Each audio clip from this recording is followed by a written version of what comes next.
In Staying on the Road today, we're going to talk about RV toilet problems, leaks, smells, and simple DIY fixes. And then in quick tips, solving RV water heater winterizing issues. Even though we're in June, they're still out there plaguing us. And then in RV Envy, we're going to talk about the coolest RV toilet shutoff valve kit that's available.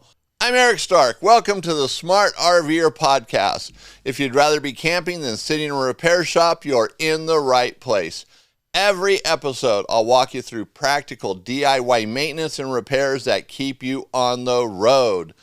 I almost said 105. Wow, we'd be going back in time. No, let's stay in the current time. Episode 205.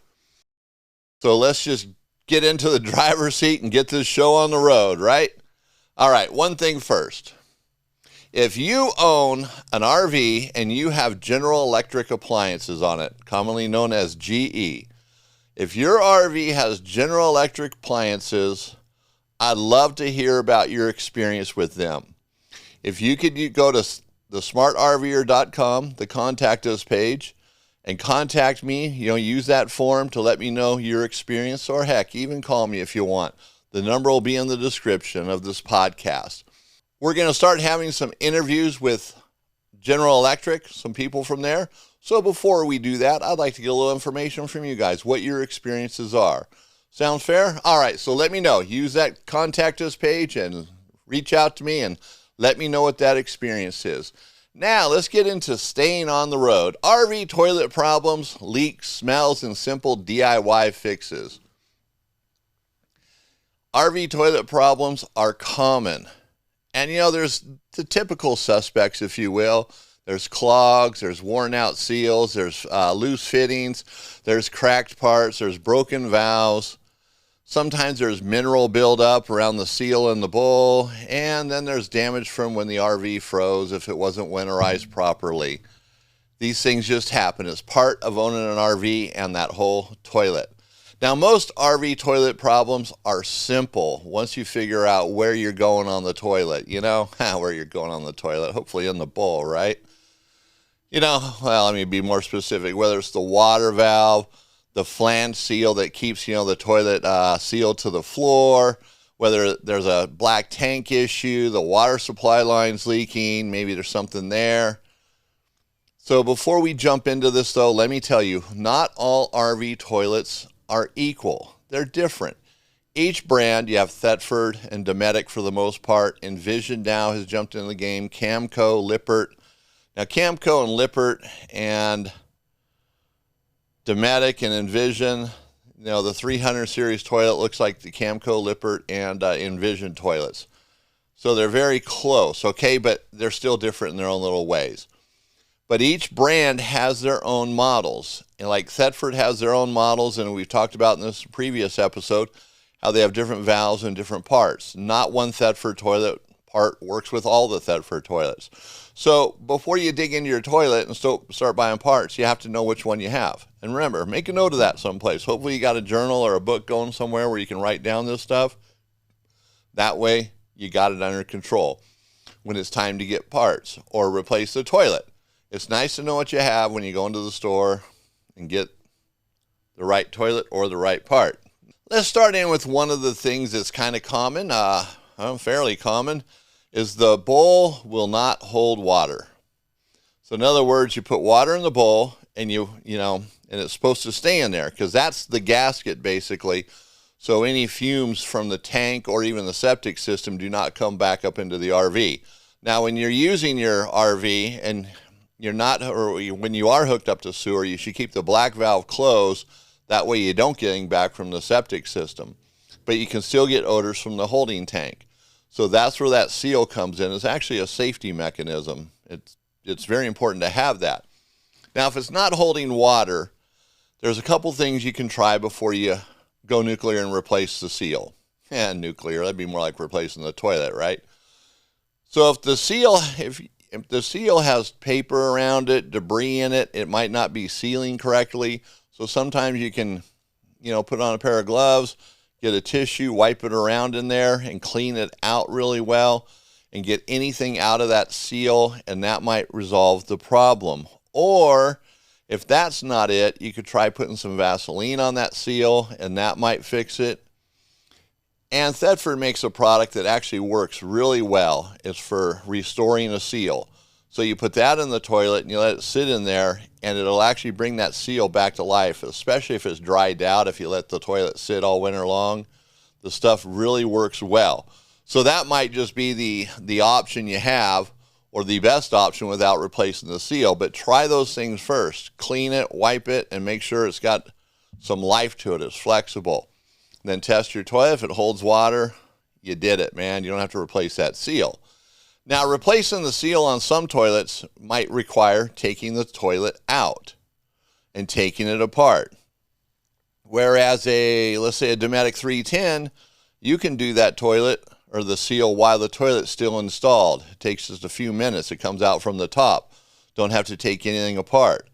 So depending on your toilet, it may make that job easier or harder, depending. So typically, though, Thetford's a little bit harder versus a Dometic. Now, Lippert and Camco, they're going to be the same as the Dometic and the Envision because the seal can be removed from the top. So just depends on your toilet. Now, that's just one aspect of a toilet repair. So my toilet is leaking is quite often what I hear. My toilet's leaking, so the bowl could be one part of it. Now, what if there's a water leak and you see fresh water coming on the floor? Now, where is it coming from? Is it coming from the back of the toilet? Well, let's just go ahead and go to the back of the toilet for now. So in the back of the toilet, you have the water supply line coming into the toilet. Then it connects to the water valve on the toilet. So is the supply line the problem, or is the water valve the problem? And it makes a difference. And especially if it's an intermittent type leak, it leaks a few drops. Nothing happens for a few hours, a few more drops. See, that could be something as simple as the supply line has gotten a little bit loose and you tighten the nut up on it, and that'll fix the problem. Or maybe the seal in the supply line is bad. Now, if the toilet valve is leaking, always replace the seal in the supply line.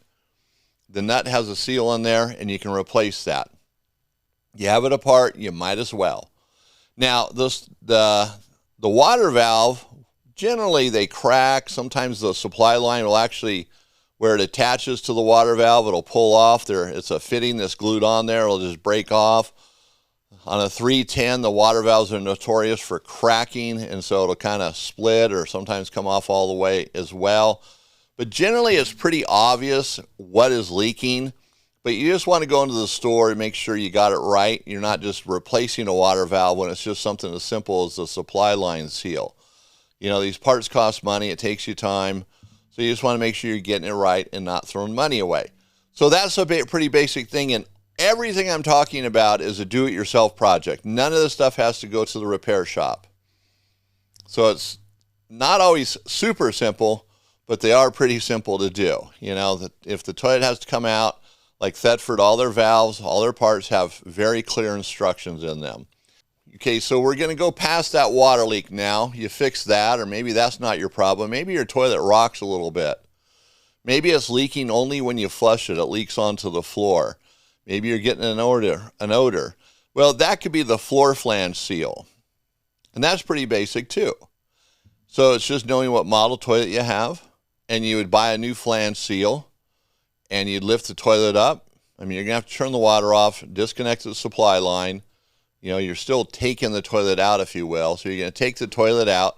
You're going to take off that old seal and put the new one on. While you're there, inspect the flange. Make sure it's not cracked or broken. And that's where it goes. Maybe the toilet's rocking. You might have a problem there. Make sure the bolts are in there the way they should be. Nothing crazy is going on. Dry up any water that's still there. Clean it up. Put in your new seal.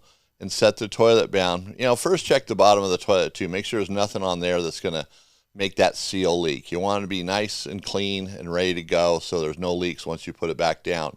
And keep this in mind. Whenever you take the toilet out, unless it's within an hour of the last installation, maybe you're having a problem, replace that seal. Putting it in the old seal, it might seal, but it might not be the best seal. Sometimes the water won't be an issue, but the odor will become an issue from the holding tank. So that's Just do it. And, these seals are expensive, so you don't want to just be careless with them either. And by the way, these are not wax gaskets. Do not go to the hardware store and buy a wax gasket, all right? Okay, so now that's pretty basic there. So we've covered 3 areas now. So the bowl's not holding water, the water valve on the back or the supply line's leaking, and now the floor flange has had issues. Now let's move on to you're getting a bad smell in the bathroom, and you're pretty sure it's from the toilet. So it could be the bowl's not holding water, right? That seal's bad. That could let that smell in. Or the floor flange seal, which we just talked about, could be bad, and it's letting that air in. Or, seeing those two, you know how to fix. Or it could be the holding tank treatment that you're using just isn't working well. Or your tank has just never been flushed out. You maybe you've emptied it, but you've never flushed it. So make sure your tank is always flushed after you empty it, and make sure you're using a good holding tank product. We recommend SolBio or Pure Power. SolBio first and then Pure Power for the holding tank treatment. And now another thing that's pretty common in RV toilets when people are mostly living in the RV, they leave the black tank valve open. And what that does is when you're using the toilet, it's going to build up. All the human waste is going to build up, and it's going to create what they call a poop pyramid. And it just plugs up the toilet. Or the holding tank. So eventually the holding tank will not drain. It just holds everything in there. And that's usually what happens. RV toilets very rarely get a clog like you would in a residential system where you put too much stuff down there, you try to flush it, it doesn't work, and you get the plunger out and it clears it up. Generally, just the holding tank is filled up. It's not draining the way it's supposed to. Creates that poop pyramid, right? So that's a no-go. And typically, we've recommended Pure Power to solve that problem. You pour in a 32-ounce bottle, depending on how bad it is, how long it's been sitting there. Sometimes people will put the RV into storage with that happening, and now that thing's got to, it's got to get wet. It's got to get moist again, so you might have to put in a half a gallon of Pure Power. Or SolBio can be the solution as well. But you have to put a lot in, and that's the thing. You got to put a lot in and let it sit, maybe for 2, 3, 4 days. And you know how you know this is happening when you pull the valve on your black tank? Well, you already have it open, but let's say you close it and you put water in there, as much as you can, and you pull that valve and only the water comes out or some of it. That means that tank is plugged up, and generally you got to just let it sit with something like Pure Power in there. Now, some people, they'll stick something down in there like a stick and start stirring it up like they're making a pot of stew. Rather disgusting, but it helps break things up and gets that process moving along quicker, because you got to get the tank empty. That's the thing. You can't just leave this in there. So poop pyramids usually only happen when you keep the valve open when you're using the RV. Keep that valve closed and always keep water in the tank. Add a couple gallons once the tank's empty it helps keep everything broken down and going, and put your holding tank chemical in right away after you empty the tank, so it's not later on. I'll just add it after I'm a few days into this. No, add it right away so that holding tank product can start working right away. Now, the reason why I bring up these things, these do-it-yourself repairs, is quite often the knee-jerk reaction is to just replace the toilet for a simple valve replacement. And we hear it all the time. And, hey, I love selling parts, right? Selling a toilet, $350 part versus a $40 part. Yeah, a little more money in there.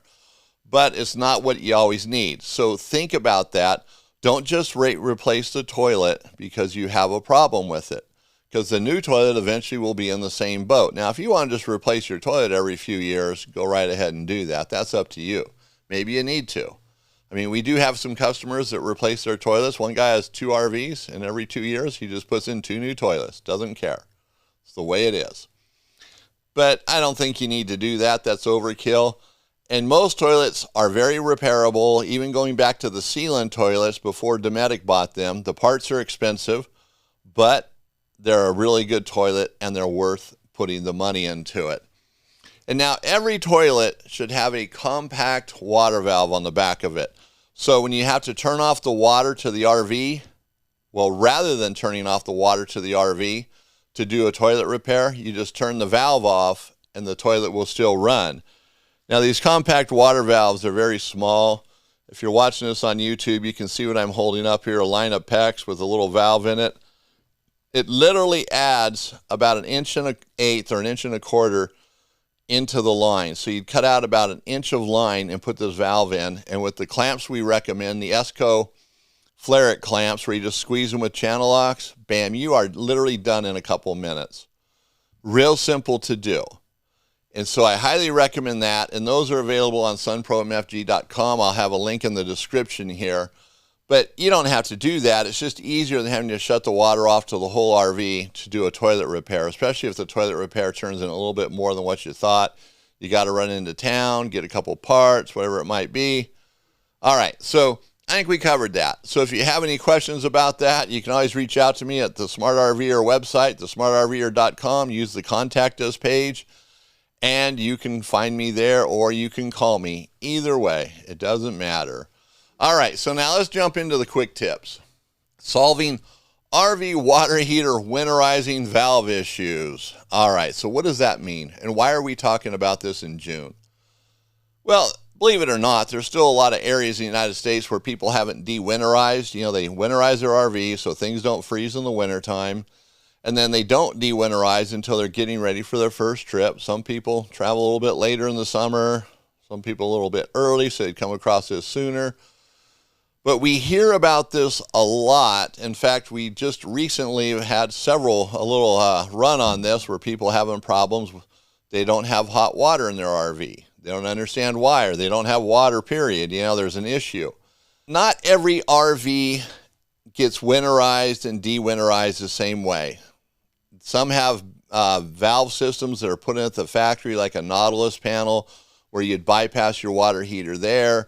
Other ones might have a water heater bypass kit right on the back of the water heater, or a couple valves that you turn a certain way and it bypasses the water heater. And the reason for the bypass is when you're winterizing the RV, whether you're using antifreeze or you're blowing it out with air, it closes off the water heater tank. So if you have a 6 or 10 gallon tank, you're not filling it with antifreeze or blowing air through it, which you're just going to lose your air volume and not really blow out your RV properly.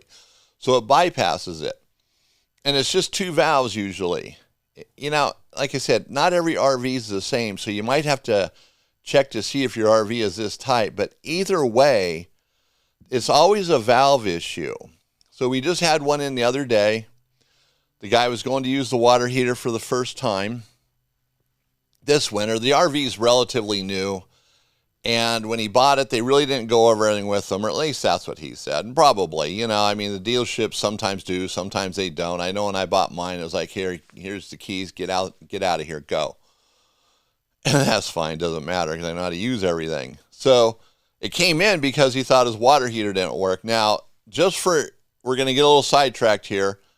When you turn on your water heater, when you have a Suburban especially, you hit your water heater, the red light comes on, and then it goes out after a few seconds.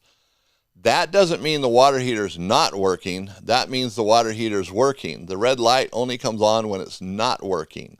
So he thought it was the opposite. So the red light was going off after a few seconds. Oh, my water heater's not working.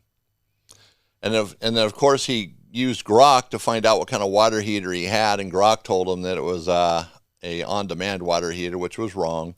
It was a conventional Suburban water heater. So anyways, he brings it in. The water heater worked fine. He just misunderstood the switch. But the anode rod was still out, and the valves weren't turned to out of the bypass mode. So we put the anode rod back in, adjusted the valves, turn them the way they should be. Water heater fills up with water, turn it on, works great. So the thing is, the valves were in the wrong position. And in most cases, if you have 2 valves on the back of the water heater, the valves turn, you know, like a quarter turn valve. If you turn the lever facing the water heater, more than likely that will close off or open up the line so the water heater will fill up. And then the bypass is no longer bypassing the water heater. The water heater now is getting water through it.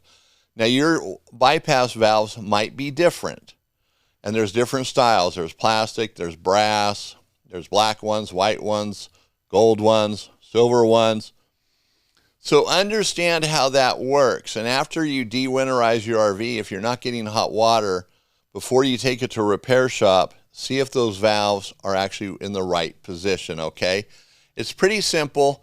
A lot of people just mark it somewhere on the back of the water heater or the valve itself, which way it's supposed to go. If you can't see it, sometimes they have a little label on them, but depending on that valve, it ends up being installed, you can't see it. All right, just a little tip. I mean, that's pretty basic stuff. A lot of guys have been doing this for a long time, already know that. But for the newer ones, or maybe things have just changed, got a new RV, didn't really make sense. You know, hey, my hot water's not working. What's going on here? So that could very well be it. And I know it's a little late, like I said, but that's all right. People are still de-winterizing. All right. So now let's jump into RV Envy, and we're going to talk about this cool little water valve kit for the toilets.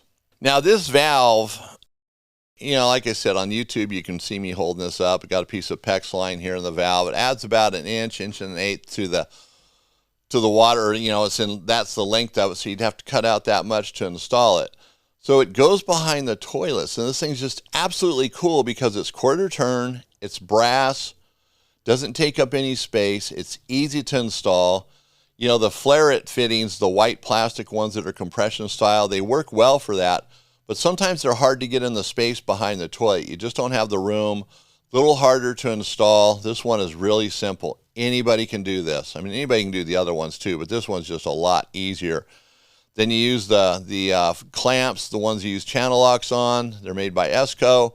We'll have that information in the description of the podcast as well. And you just clamp them down with channel locks and you're done. It's installed. You know, you quarter turn on, off. And what else is sweet about this valve is it can be used or is used in a lot of places in an RV. Like if you have low point drains on your RV and you have a cap on there and you'd rather have a valve, this valve is the guy for you. It's just easy to put in. A lot of RVs come with a valve that's similar to it on those low point drains. If anywhere you need a valve in the water system, this is the valve. It's real small, easy to install, sweet little deal. But I like it for the toilets just because it's compact and easy to get in there. We sell a ton of these valves just for that alone. In fact, where we're at in Montana, we run ads on the radio just doing these valves, talking about the valves. And we sell out. It's amazing. So yeah, this is my little thing. A lot of shops aren't ever going to talk about it, but heck, you know, you got to have a valve on the back of that toilet. It's pure and simple. All right, so we are coming to the end of the show today. We kind of went through this pretty quick today, a little shorter here, which is nice. You know, now we can just listen, learn, and take the rest of the day off, right? Hey, and by the way, you know, a lot of the stuff I talk about might not be what you're facing right now, but it will be something you're going to face down the road. So don't discount the information. It's always important. It helps you learn. One of your buddies has a problem. You can help them walk through it if you've listened to one of the podcasts and we've discussed that. Yeah, just a reminder. You might not be facing a toilet issue today, and that's the point. You probably won't be, but you will be tomorrow, and now you're prepared for it.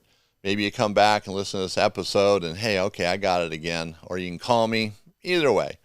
All right, everybody. So just a reminder to sign up for our newsletter, and we send out useful information in there, podcast information. We're not going to bombard you, none of that kind of crazy stuff. So we had a great show today. It's just a pleasure being here, talking about this kind of stuff. I love sharing what I know with everybody and helping you enjoy your RV that much more. RVing is such an awesome part of a life if you enjoy it. Some people don't, which is understandable. But if you enjoy it, come back, every couple of weeks, and we got a great episode. You'll continue to learn more about your RV so you can be that smart RVer.